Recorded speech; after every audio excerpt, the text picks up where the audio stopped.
Hello, welcome to GGB math classes. मैं नीतीश सुरोटे आपका स्वागत करता हूं। दोस्तों, आज का हमारा टॉपिक है चक्रवृद्धि ब्याज, कंपाउंड इंटरेस्ट। कंपाउंड इंटरेस्ट है क्या? पहले तो इंटरेस्ट को समझते हैं, हम ब्याज को समझते हैं कि ब्याज क्या है।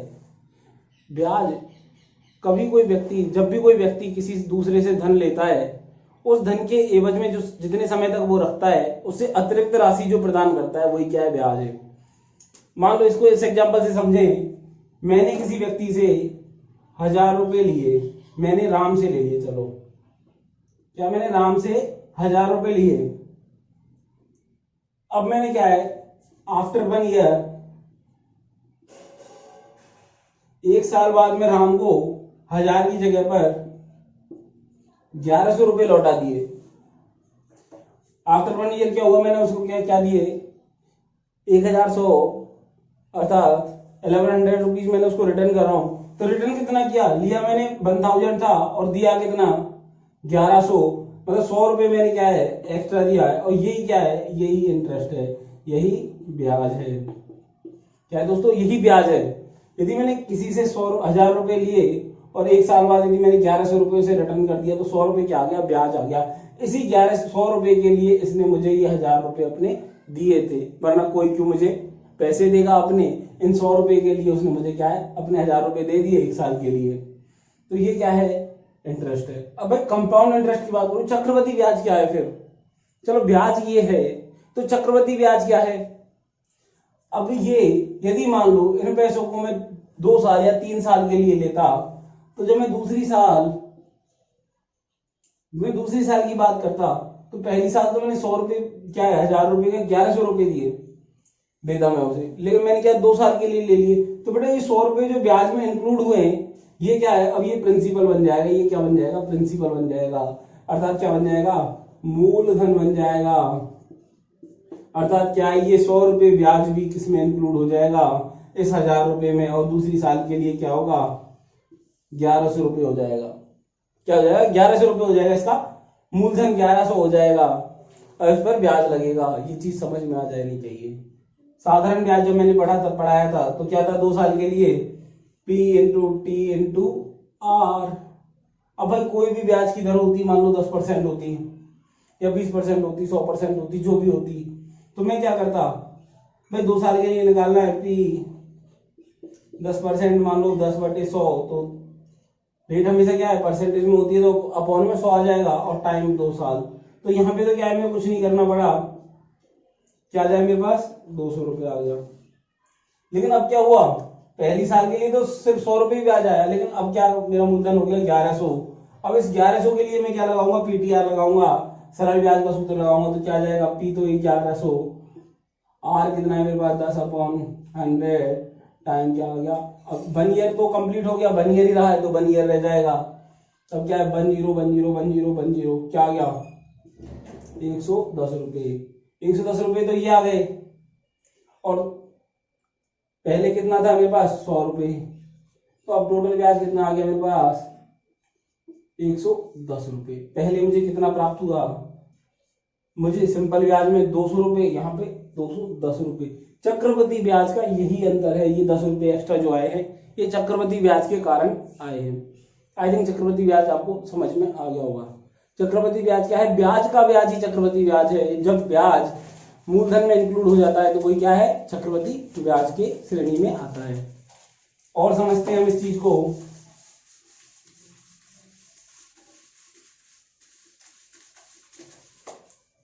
क्या हुआ?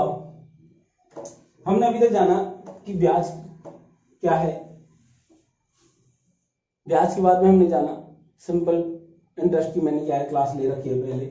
उसके कुछ क्वेश्चंस और कुछ टाइप रह रहे हैं, वो मैंने अभी तक कंप्लीट नहीं कराए थे, क्योंकि मैं चाहता था कि जो आप कॉम्प्लेक्स कंपाउंड इंटरेस्ट पढ़ लो, मतलब चक्रवृद्धि ब्याज पढ़ लो, तो साधारण ब्याज और चक्रवृद्धि ब्याज के क्वेश्चंस एक साथ करो। मेरा मानना कुछ ये था, इसलिए मैंने कुछ चीजें छोड़ दी थी उसमें।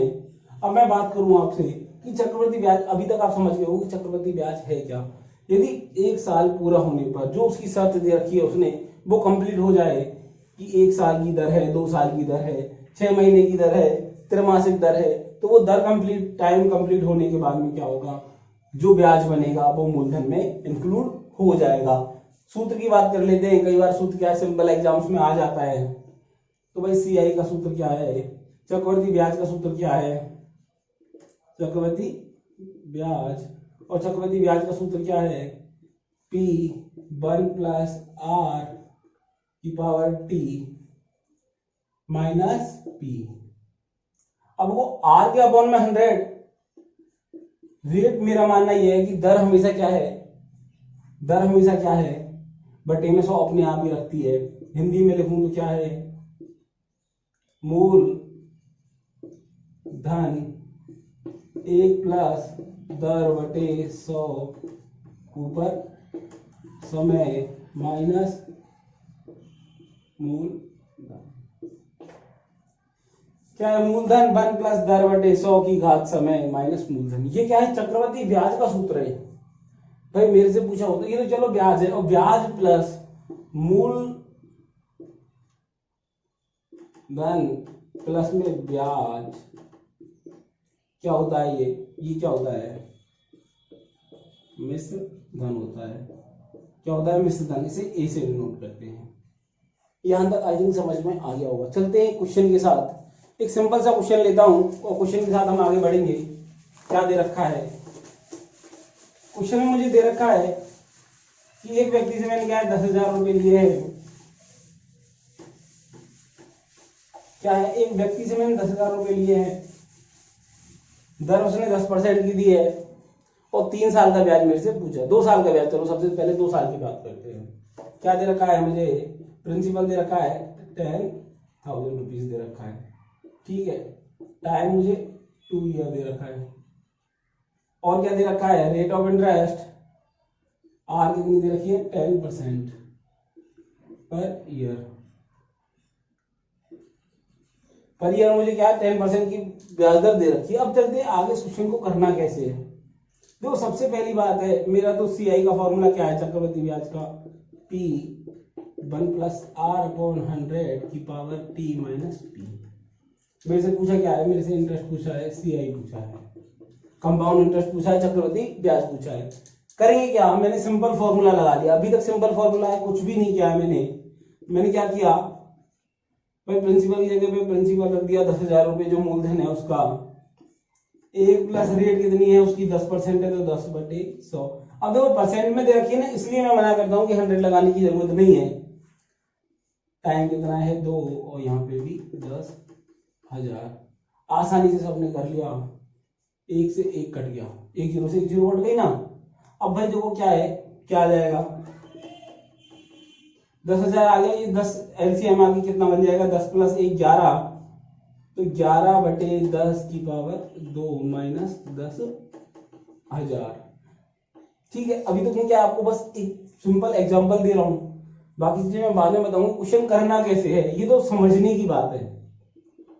भाई कई लोगों को ऐसे ही समझ में आता है, बचपन वाले तरीके ज्यादा कारगर है। भाई 11 का क्या है वर्ग 121, और 10 का 100 माइनस के 10, 1 2 1 2, 2 जीरो से 2 जीरो कट गई, क्या आएगा, क्या आ जाएगा मेरे पास, 1 2 1 0 0 माइनस। अब घटाएंगे तो क्या है, क्या आ जाएगा मेरे पास, 2 तो 0 आ गई। अब क्या है, 1 आ जाएगा, 2 आ जाएगा, तो ये क्या आ गया मेरे पास, इतने रुपए क्या आ गया, मेरा कंपाउंड इंटरेस्ट आ गया। क्या आ गया मेरे पास, ब्याज आ गया। और ये ब्याज कौन सा है, चक्रवर्ती ब्याज है। क्या है, ये चक्रवर्ती ब्याज आ गया, और एकदम सिंपल है, जो बचपन में किया था सेम एज इट इज है। क्या किया मैंने, सबसे पहले फॉर्मूला लगाया, CI बराबर क्या है, P प्लस P कोष्टक में क्या है, 1 प्लस R अपॉन 100 की पावर T माइनस P। अब देखो कई बार यहाँ पे लोग N से डिनोट कर देते हैं ईयर को, टाइम को क्या है N से भी डिनोट कर देते। टाइम भाई सबसे अच्छा T से डिनोट करूँ, TIME, टाइम की स्पेलिंग ही T से, तो T से क्यों नहीं डिनोट करूँ मैं टाइम को, समय को। अब भाई देखो ये तो क्या सिंपल फॉर्मूले से मैंने क्वेश्चन को किया है। आई थिंक सबको समझ में भी आया होगा, जैसे जमा रखा था वैसे जमा लो। अब कई बार बोलते हैं कि इसको नहीं लिखना, इसको नहीं लिखना, इसको नहीं लिखना, लास्ट में आगे घटा दो, कोई दिक्कत नहीं है, उससे भी कोई फर्क नहीं पड़ेगा। अब देखते हैं कि एग्जाम में मुझे क्या करना है। भाई एग्जाम में मुझे क्या करना है, इस चीज को समझूंगा मैं। तो ये देखो मैंने मिटा दिया, ठीक है, यहां तक और ये मेरा आंसर आया था जो मुझे बचा के रखा है मैंने। और ये बचा के इसलिए रखा है ताकि आप सभी लोगों को बता सकूं कि मैंने किया क्या था। अब देखो क्या दे रखा है भाई, मेरे पास रेट ऑफ इंटरेस्ट है 10%, तो 10/100 तो 1/10 है। ठीक है, 1/10 है। अब देखो ईयर फर्स्ट चलेगी मेरे पास भाई, ईयर एक फर्स्ट चलेगी एक सेकंड चलेगी। ठीक है भाई, एक फर्स्ट ईयर और सेकंड ईयर। अब पहली साल के लिए तो क्या है भाई, 10,000 का 1/10 निकालना है, 0 से 0 1000 आ गया मेरे पास। क्या आ गया? 1000 आ गया। तो इंटरेस्ट लिख लिया मैंने यहाँ पे 1000 आ गया। भाई सेकंड ईयर में भी क्या होगा, सेकंड ईयर में भी क्या है कि इन 10,000 का 1000 रुपये ब्याज बनेगा। बट बेटा जो ये 1000 आया है इस पे भी तो लगेगा दूसरी साल के लिए। यही तो बोला था मैंने, ब्याज पर ब्याज। इस पर भी क्या ब्याज लगेगा 1/10, 0 से 0, तो प्लस में क्या आ जाएगा 100, और टोटल करोगे तो क्या आ जाएगा 2100। ये कर लिया मैंने सिंपल इंटरेस्ट से। क्या आ गया मेरे पास 2100। यहाँ पे भी क्या आया था 2100। एक बार फिर से समझा रहा हूँ क्या किया मैंने। भाई देखो क्या हुआ कि मैंने एक साल के लिए ब्याज निकाला। एक साल के लिए क्या है मेरे पास रेट ऑफ इंटरेस्ट दे रखी है 10%, अर्थात 1/10। मैंने आपको क्या है परसेंटेज को फ्रैक्शन में चेंज करना सिखाया है। परसेंटेज को, प्रतिशत को मैंने बेटा अनुपात में चेंज करना आप सभी को बताया मेरी प्रीवियस वीडियोस में। तो ये चीज आपको समझ में आ गई होगी कि 1/10 को 10% को 1/10 लिख सकता हूँ। तो एक बार 1/10 इसका किया मैंने, 10,000 का 1000 आ गया। दूसरी बार भी 1000 ही आएगा, इसका 1000 आएगा, इसका भी 1000 ही आएगा। इसके बाद में क्या करना है, इसके बाद में मुझे करना है दोस्तों, जो ये 1000 है ना जो पहली साल में मिले, इस पे दूसरी साल ब्याज लगेगा। जब भी तो ब्याज में भाई, ब्याज मूलधन में इंक्लूड होगा तभी तो इस 1000 पे दूसरी साल में मुझे कितना ब्याज मिलेगा 1/10, अर्थात 100 रुपए। तो 100 ये इंक्लूड हो गया, 2100 आ गया। आई थिंक सभी को अच्छे से समझ में आ गया होगा। चलता हूं मैं आगे आगे समझाता हूं आपको। अब जो चीज मैंने आपको बताई है इसी चीज को मैं कैसे डिनोट कर सकता हूं, इस चीज को अपन देखते हैं। जो मैंने अभी चीज जो समझाई थी उसको भाई देखो 2 ईयर के लिए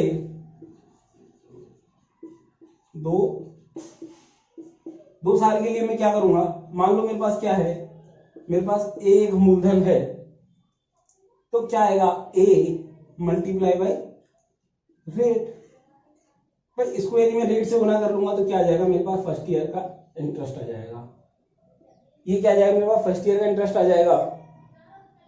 चाहो तो ऐसे कर लो, चाहो तो बेटा अब क्या है, देखो ये क्या है 10% है तो 10/100 ही तो है, तो 1/10 ही तो है।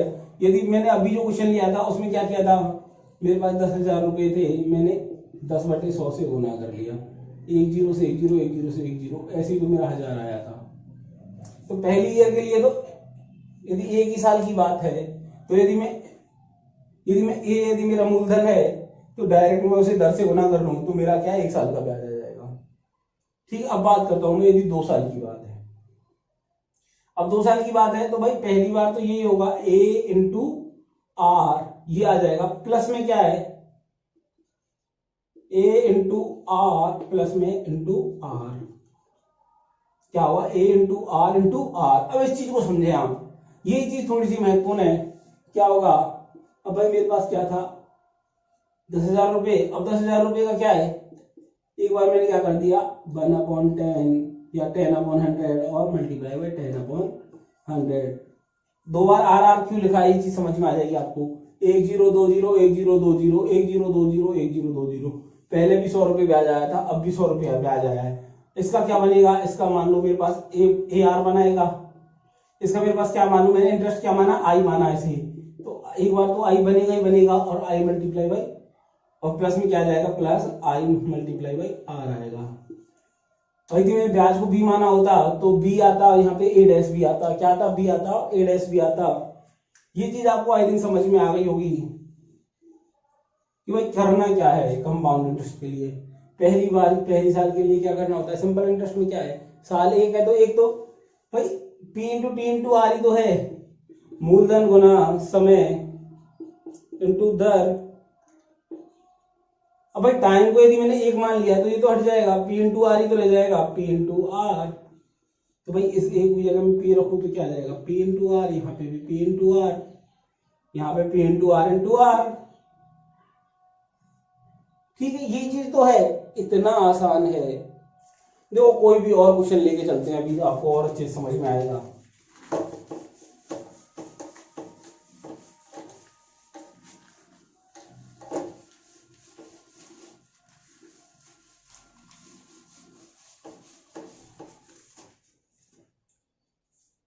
एक क्वेश्चन लेके चलते हैं अपन, क्वेश्चन से और अच्छे से समझ में आता है। क्योंकि मान लो अभी मेरे पास लिए मेरे मुझे मुझे दे दिए 25,000 रुपये, मैंने ले लिए किसी से 25,000 रुपये, तो 25,000 रुपये क्या है मेरे पास, मूलधन हो गया। इसके बाद में क्या है, मुझे रेट ऑफ इंटरेस्ट दे दी उसने, रेट ऑफ इंटरेस्ट दे दी मुझे, दर दे दी उसने 20% की, 25% जो भी, 20% ले लिया, 20% मान लो। अब क्या है, टाइम दे दिया मुझे, टाइम दे दिया 2 साल, मुझे पूछा है कंपाउंड चक्रवृद्धि ब्याज क्या होगा।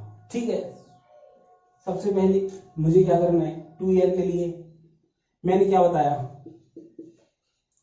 25,000 रेट क्या है 20/100। भाई रेट क्या हमेशा परसेंटेज में होती है, तो परसेंटेज बटे में आएगा। क्या होगा, 1 0 से 1 0, 1 0 से 1 0। अभी मेरे पास कितना आ गया, 25 दूनी 50। पहली साल का ब्याज मेरे पास क्या आ गया, 5,000 रुपये आ गया। तो भाई दूसरी साल में भी क्या होगा, मेरे पास 5,000 रुपये तो होगा ही होगा, लेकिन 5,000 रुपये का 20/100 भी तो करना पड़ेगा। भाई इस पे भी तो ब्याज लगेगा।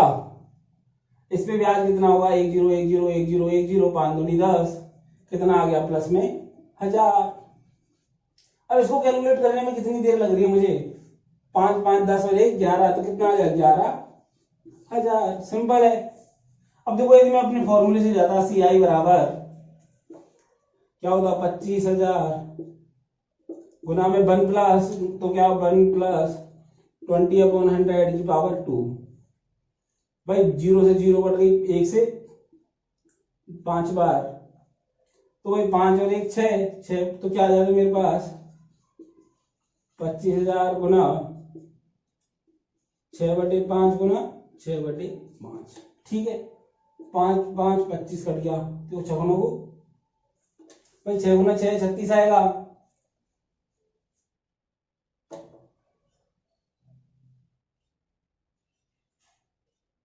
क्या है मेरे पास 36,000। अब 36,000 में से क्या घटाना पड़ेगा मुझे, 25,000 जब मैं घटाऊंगा तो क्या आ जाएगा मेरे पास 11,000। और ये मेरा क्या है, यहाँ पे पी आता ना, तो वो 25,000 मैंने यहाँ पे घटा लिए, तो क्या आ गया 11,000 मेरे पास आ गया। यहाँ पे कितनी आसानी से आ गया, यहाँ पे थोड़ी सी मुझे क्रिटिकल थोड़ी सी परेशानी होती है यहाँ पे, जबकि यहाँ पे एकदम सिंपल है।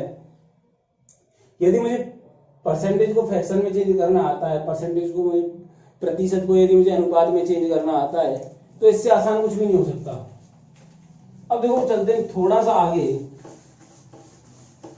और एक अच्छी चीज समझते हैं अपन। क्या होता है, कई बार क्वेश्चंस में बोला जाता है, एक सिंपल क्वेश्चन के साथ मैं स्टार्ट करूंगा इस चीज को समझाने की, क्योंकि समझते टाइम हमें सिंपल से सिंपल करना चाहिए। जब हम प्रैक्टिस करेंगे, अच्छे से अच्छे क्वेश्चंस की प्रैक्टिस करेंगे। क्या दे रखा है क्वेश्चन में, क्वेश्चन मुझे दे रखा है कि मुझे दे रखा है प्रिंसिपल 1,000 रुपये दे रखा है, टाइम मुझे 1 ईयर का दे रखा है। क्या दे रखा है, टाइम मुझे 1 ईयर दे रखा है। ठीक है, और मुझे क्या दे रखा है, रेट ऑफ इंटरेस्ट क्या दे रखी है, रेट ऑफ इंटरेस्ट दे रखी है मुझे 10% की। लेकिन क्या है मुझे, लेकिन ये 10% वार्षिक नहीं है, 10% वार्षिक तो दे रखी है,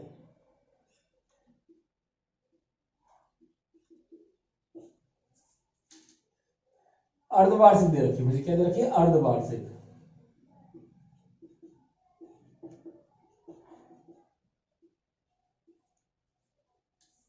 क्या दे रखी है, हाफ ईयरली है। क्या है ये रेट क्या है, रेट ऑफ इंटरेस्ट क्या है, हाफ ईयरली है, मतलब अर्धवार्षिक है, half yearly rate of interest है। तो मुझे 1 ईयर का क्या है, ब्याज कैलकुलेट करना है। ब्याज मुझे क्या है, कैलकुलेट करना है 1 साल के लिए। देखो अब ऐसे क्वेश्चंस में मुझे क्या करना होता है कि मैं रेट, जब हाफ ईयरली है ना, आधा है, कि भाई 1 साल में 2 हाफ होंगे ना, 6 महीने 6 महीने। अर्धवार्षिक का क्या मतलब है, 6 मंथ्स ही तो है, 6 महीने ही तो है। भाई 6 महीने 6 महीने कितनी बार होंगे, 2 बार होंगे। तो टाइम को क्या कर लूंगा मैं, 1 × 2 2 गुना कर लूंगा। और रेट ऑफ इंटरेस्ट का क्या करूंगा, रेट ऑफ इंटरेस्ट बाय 2। यहाँ पे 2 से गुना किया है तो यहाँ पे 2 का भाग देना पड़ेगा, तो यहाँ पे 2 का भाग दूंगा तो क्या आ जाएगी 10/2 5 आ जाएगी। तो ये चीज समझ में आ गई होगी आपको कि रेट ऑफ इंटरेस्ट क्या हो गई 5 और ये क्या हो गया 2 हो गया, क्या हो गया 2 हो गया, 10/2 क्या आ गया 5 आ गया। अब देखो अब समझते हैं हम क्या है हमारे पास। भाई मुझे 1000 रुपये है, टाइम मुझे 1 साल दे रखा था, रेट ऑफ इंटरेस्ट 10% दे रखी थी, लेकिन क्या है अर्धवार्षिक है, हाफ ईयरली है। हाफ ईयरली के लिए मैंने क्या किया, रेट ऑफ इंटरेस्ट को क्या कर लिया आधा कर लिया और टाइम को क्या कर लिया दुगना कर लिया, टाइम को क्या कर लिया मैंने दुगना कर लिया। अब देखते हैं क्या करना है हमें। मेरे पास क्या फॉर्मूला था 1000 मल्टीप्लाई बाई भाई 2 ईयर के लिए क्या करना है मुझे 1000 multiply by rate of interest 1/100, 0 से 0 0 से 0 कितना आ गया मेरे पास 50 आ गया। तो दूसरी बार भी क्या होगा 50, ये पहली ईयर के लिए दूसरी ईयर के लिए, लेकिन मुझे 50 के लिए भी क्या करना होगा 5/100 करना पड़ेगा और 5 से 100 2 टाइम्स, तो क्या आ गया प्लस में 2.5 आ गया। अब कितना करेंगे 50 50 100 और 2.5 तो कितना आ गया 100 2.5 आ गया। ये मेरा आंसर होगा, क्या होगा ये मेरा आंसर होगा। समझ में आया मैंने क्या किया है, समझ में आया मैंने क्या किया। मैंने क्या किया 1000 रुपीज थे मेरे पास, टाइम 1 साल का दे रखा, रेट ऑफ इंटरेस्ट 10% दे रखी, लेकिन मुझे क्या है भाई हर 6 महीने में मुझे ब्याज कैलकुलेट करना है, हर 6 महीने में मुझे ब्याज की गणना करनी है। तो मैंने क्या किया टाइम को दुगना कर लिया, रेट को आधा कर लिया। भाई दर को आधा कर लिया, टाइम समय को दुगना कर लिया। भाई 1 था 2 हो गया, रेट ऑफ इंटरेस्ट 10 थी, दर 10 थी तो कितनी रह गई 5 रह गई। इसके बाद में क्या किया मैंने 1000 रुपये दर से गुना कर लिया, कितना आया 50 आया। भाई दोनों बार 50-50 मिलेगा, लेकिन अब क्या है इस 50 पे भी तो ब्याज लगेगा दूसरी साल में, दूसरी साल में इस 50 पे क्या ब्याज लगेगा उसकी गणना कैसे करूंगा 50 गुना दर, ये तो होता है 50 गुना दर करूंगा तो कितना आ जाएगा 2.5 आ गया, तो 2.5 जोड़ लिया तो कितना आ गया, सबको ऐड कर लिया मैंने इनको तो कितना आ गया 102.5 आ गया। चलते हैं आगे। भाई देखो ऐसा क्वेश्चन है, कईयों को भाई ऐसे नहीं मुझे मैं तो भाई सूत्र से ही बताओ सर जी, सूत्र से सर जी बताएंगे तो 1000 आ गया 1 + 5/100 की घात 2 माइनस 1000। ठीक है भाई, क्योंकि सबको समझ में आना जरूरी है। 1000 अब क्या है 105/100 तो क्या आ जाएगा गुना में 105/100 और 2 बार है तो 105/100 माइनस के 1000। अब देखो 1 2 1 2 1 1। अब देखो इसमें से इसे काट लूं 5 बार तो 5 दूनी 10 5 एकम 5, ये 2 बार कट गया। ठीक यहां तक कर लिया। 21 मल्टीप्लाई बाई 105, 21 पंजे 105 तो 105 भाई 21 पंजे 105 तो क्या है 0.5 तो एक साथ आ जाएगा और एक क्या रह जाएगा 21 और 1 22 माइनस के क्या होगा डिवाइडेड बाई 2 होगा। 105 0 1 21 कम 21 और 1 22। अब इसको मैं 2 से जब डिवाइड करूंगा तो क्या आएगा मेरे पास आएगा 1 1 0 1 1 0 और यहाँ पे क्या आएगा 2.5 माइनस 1000 तो कितना आ जाएगा मेरे पास ये आ जाएगा भाई इसमें से इसे घटाऊंगा तो यहाँ पे क्या आ जाएगा 102.5 आ जाएगा तो 102.5 यूरो पे ये आएगा। ठीक है पहले भी यही आया था अब भी यही आया है। क्या किया मैंने सिंपल सूत्र में लगा दिया। चक्रवृद्धि ब्याज का सूत्र क्या होता है प्रिंसिपल 1 + r की घात t माइनस p। वही मैंने इसे सॉल्व किया 1000 1 + 5/100 की घात 2 माइनस 1000 5 t 1 दे रखा था 2 कैसे कि अर्धवार्षिक ब्याज की दर है तो मैंने दोगुना कर लिया। रेट 10 दे रखी थी 5 कैसे हुई मैंने रेट को आधा कर लिया। फिर क्या है 105/100 इसमें जुड़ जाएगा 100 + 5 105/100 105/100 माइनस 1000। क्या किया काटा पीटी कर ली। ये तो सिंपल कैलकुलेशन है 2 0 3 0 3 0 से 3 0 बच गई कट गई 5 से 2 बार कट गया 5 दूनी 10 5 से 21 बार कट गया 105। इन सबको मल्टीप्लाई किया क्या आ गया 2000 205 आ गया, माइनस 1000 बटे में 2 है तो 2 का भाग दे लिया पहले इसमें, तो क्या आ गया 11 जीरो भाई 1102.5 माइनस 1000 तो क्या आ गया 102.5 आ गया। आई थिंक सबको समझ में आ गया होगा। एक क्वेश्चन और लेके चलता हूं मैं इसी के ऊपर और उसी को समझाने की कोशिश करता हूं। भाई इस बार क्या है, मूलधन भी चेंज करेंगे, रेट ऑफ इंटरेस्ट भी चेंज करेंगे और क्या चेंज करेंगे, टाइम भी चेंज। ये तो चेंज होते हैं भाई, क्या होगा डिजिट्स ही तो चेंज होती है। मेरे पास आप दे रखा है 20,000 रुपये दे रखे हैं, ठीक है। टाइम मुझे दे रखा है 1/2 और रेट ऑफ इंटरेस्ट क्या दे रखी है मुझे 20%।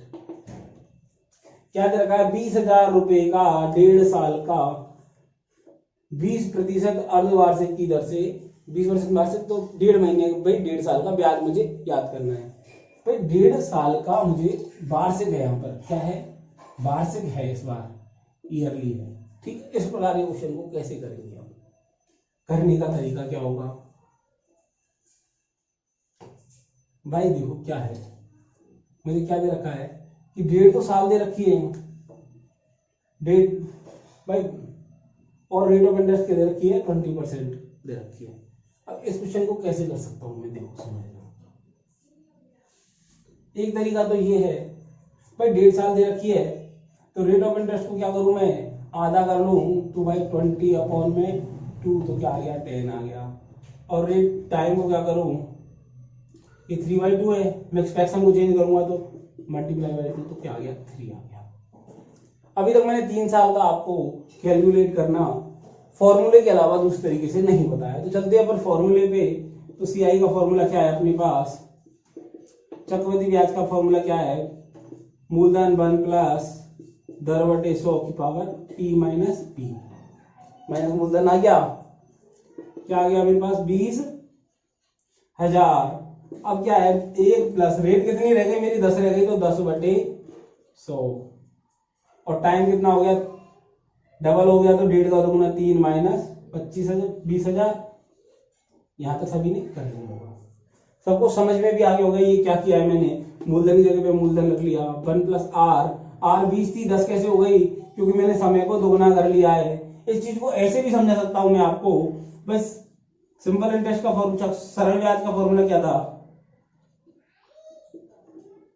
भाई, P गुना T गुना R ही तो था। अब यदि मैं R के बटे में 2 लिख रहा हूं तो यहाँ पे 2 से गुना भी तो कर सकता हूँ, यहाँ पे 3 लिख रहा हूं तो यहाँ पे भी 3 से गुना कर सकता हूँ, 3 से 3 कट जाएगा, 2 से 2 कट जाता।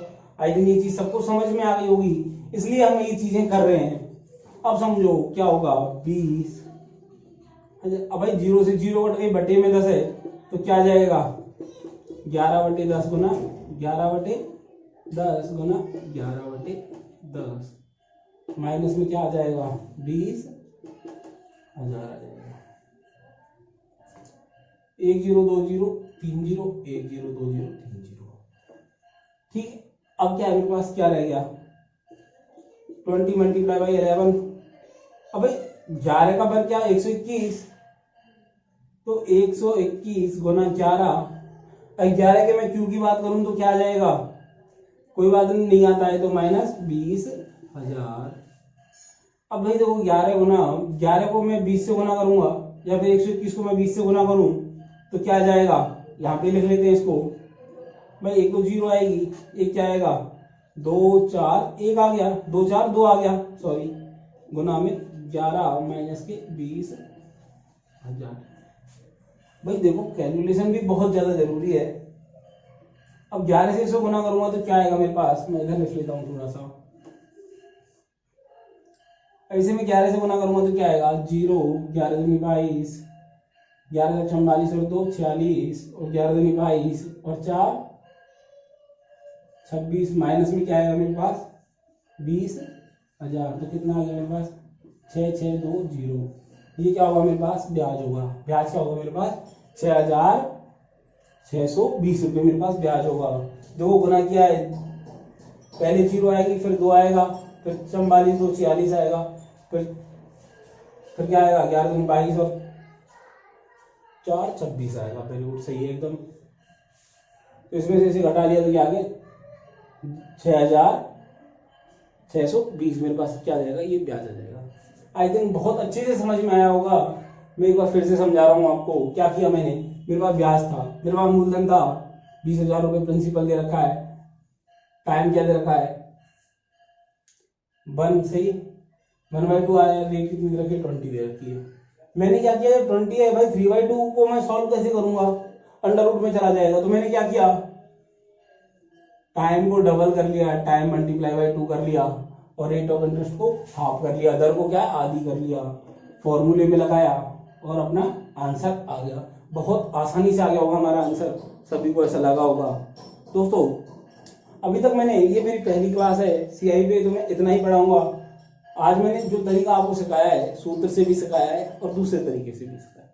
मैं प्रेफर करूंगा आपको, यदि आप में फ्रैक्शंस आते हैं अच्छे से कि भाई प्रतिशत को अनुपात में किस प्रकार से चेंज करते हैं, तो वो वाला तरीका लगाएं, बहुत आसानी से हो जाएगा। भाई रेट ऑफ इंटरेस्ट से मल्टीप्लाई तो करना है, नहीं भी आ रहा है तो कोई दिक्कत नहीं है। भाई रेट ऑफ इंटरेस्ट तो नहीं भी आ रहा है तो भाई दर से गुना ही तो करना है, मूलधन को 1 साल का आ जाएगा। अब मैं अगली क्लास में आपको 3 साल तक, मोस्ट ऑफ द 3 इयर्स तक क्वेश्चन आते हैं, तो अगली क्लास में 3 इयर्स तक बताऊंगा और डिफरेंट टाइप ऑफ क्वेश्चंस के बारे में अपन चर्चा करेंगे कि कैसे कैसे क्वेश्चंस आते हैं। यदि क्लास अच्छी लग रही है तो लाइक करें, शेयर करें, सब्सक्राइब करें। धन्यवाद।